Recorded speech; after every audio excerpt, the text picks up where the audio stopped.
咁喺學習環境裏邊，當我哋想用 AI 作為一個工具去幫學生學習嗰時呢，我哋要非常小心。如果你設計得唔好，咁 AI 好容易代替咗學生學習，代替咗老師嘅專業判斷，從而咧令到呢個學與教唔單單係冇正面嘅影響，可能仲有負面嘅後果。所以我哋希望咧，通過呢個 project， 我哋可以做到一個 model 出到嚟，就係話喺 AI 喺教學學習上面應用，我哋係老師主導，學生主導，學理為基礎。咁 AI 咧就變成一個 support 嘅支援嘅工具。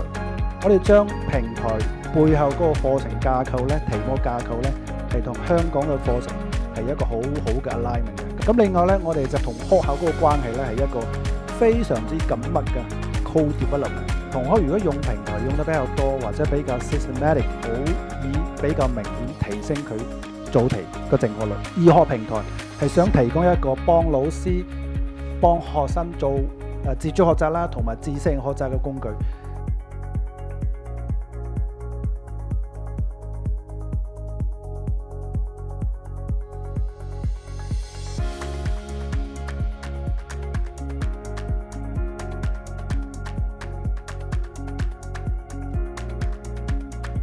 我哋去睇翻成個嘅平台入邊，其實無論係老師嘅教學裏面嘅前、中、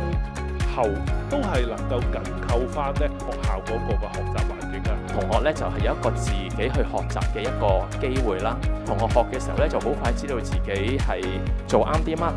錯啲乜，同埋爭一啲乜。